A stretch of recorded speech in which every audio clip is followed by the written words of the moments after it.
Assalamu alaikum student, how are you? I hope you will be fine student. Today I will teach you English unit number 3 poem try again vocabulary. Student, now let us start. A part, write meanings of the following words. In words के मायने लिखें. सबसे पहले word है heed.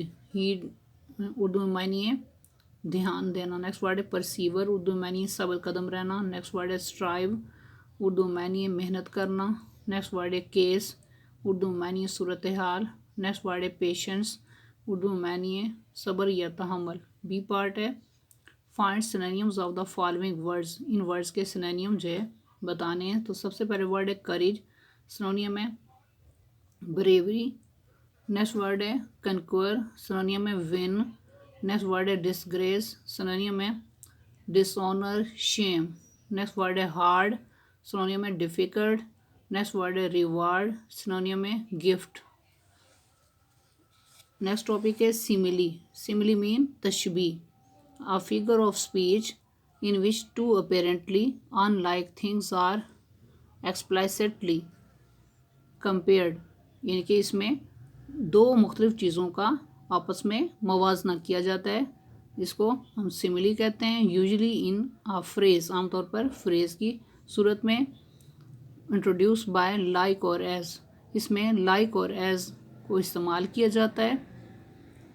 For example, he is as fast as a horse, वह ऐसे तेज़ दौड़ता है जैसे घोड़ा हो. तो यहाँ पर किसी मेल को कंपेयर किया गया उसकी तेज़ रफ्तारी की वजह से घोड़े से. तो इसमें इस एग्जांपल में एज को यूज़ किया गया. नेक्स्ट एग्जांपल है it is cold like ice, ये बर्फ़ की तरह ठंडी है. तो लाइक इसमें इस एग्जांपल में सिमिली में यूज़ किया गया है, यानी कि किसी चीज़ को बर्फ़ से कंपेयर किया गया है. तो इन एग्जांपल को अच्छी तरह से समझें. नेक्स्ट पेज टर्न करें. B part, select the choice, यानी कि इसमें सेलेक्ट करना है आंसर को that explains the meanings of the simile, जो कि सिमिली के मायने एक्सप्लेन करे. As it is used in the sentence, जो कि सेंटेंस में इसको इस मीनिंग को इस्तेमाल किया गया है. तो सबसे पहले नंबर पे है on the cold winter day under the covers I kept as snug as a bug in a rug. The simile as snug as a bug in a rug means A option there were bugs in my bed. B option I was cozy in my bed. C option I was too cold to stay in bed. तो B option correct answer है. इस पर टिक लगाएं. Number second, the new teacher was as sweet as apple pie. The simile as sweet as apple pie means A option the new teacher was nice. B option the new teacher was big by eating too much pie. C option the new teacher was rude. A option correct answer है. इस पर टिक लगाएं. Number 3, their leader was as wise as an owl. The simile as wise as an owl means A option the leader thought he could fly. B option the leader could talk to the owls. C option the leader knew a lot of things. C option correct answer है. इस पर टिक लगाएं. Number 4, the shopping center was like a 3-ring circus the day before Eid. The simile like a 3-ring circus means A option the shopping center was quiet. B option the shopping center was big. C option the shopping center was really busy. तो C option पर टिक लगाएं, ये correct answer है. Number 5, Danish through such a temper outburst over such a teeny thing. He was acting like a baby. The simile like a baby means A option Danish was mature, B option Danish was acting childish, C option Danish was baby sitting. तो B option जो है correct answer है, इस पर टिक लगाएं।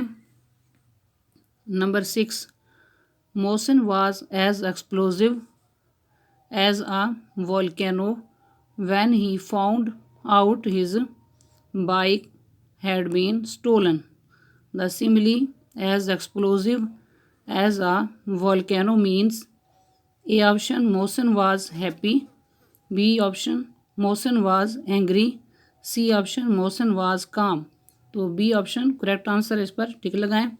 Next page C part, fill in the blanks to make similes. Use these similes in sentences.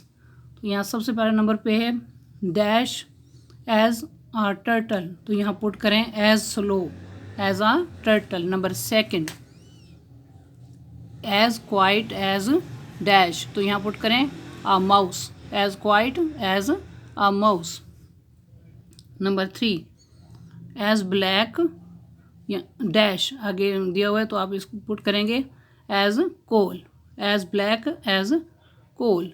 Number 4 as tall as a giraffe, यहाँ put करें, यहाँ डैश दिया हुआ है तो यहाँ पुट करेंगे a giraffe, as tall as a giraffe.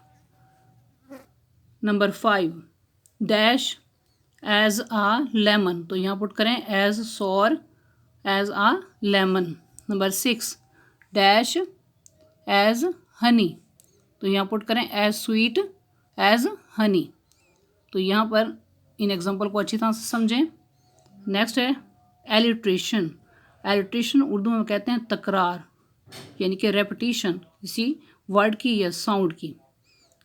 Letter या साउंड जो है जिसको रिपीट किया जाए किसी सेंटेंस के अंदर तो उसको हम एलिट्रेशन कहते हैं। The repetition of the same sounds और the same kinds of sounds, यानी कि साउंड्स की रेपिटेशन को या उसी एक ही किस्म की साउंड जो है रिपीट की जाएँ, दोहराई जाएँ at the beginning of words, words के आगाज़ में या वर्ड्स जहाँ से शुरू हो रहे हैं, और इन स्ट्रेस सिलेबल्स या स्ट्रेस सिलेबल्स में, तो उसे हम क्या कहेंगे एलिट्रेशन।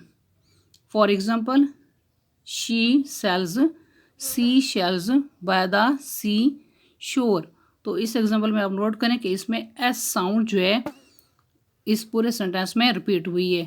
इसमें आप नोट करें शी सेल्स एस रिपीट हुआ है, सी shells by the sea shore, तो इसमें आप नोट करें कि एस साउंड जो है रिपीट हुई है। तो इस से आप समझ लें कि इसमें हम क्या यूज़ करें एलिट्रेशन। नेक्स्ट है D part, read the poem again and find out the examples of alliteration. आप पोएम की रीडिंग करेंगे और उसमें जो है एलिट्रेशन की एग्जांपल नोट करेंगे। तो इसमें आप देखें पोएम ट्राई अगेन में if you find your task is hard, तो इसमें यू और योर जो है ये एलिट्रेशन की एग्जांपल है। वाई जो है यहाँ पर रिपीट किया गया है। नेक्स्ट सेंटेंस में देखें time will bring you your reward, तो इसमें भी यू और योर जो है इसको रिपीट किए गए वाई। और next example Y with patience should not you, तो इसमें आप नोट करें कि डब्ल्यू को यहाँ पर रिपीट किया गया है। तो इन एग्जांपल को आपने अच्छी तरह से समझना है। I hope you will be understood this lecture. Okay, Allah Hafiz.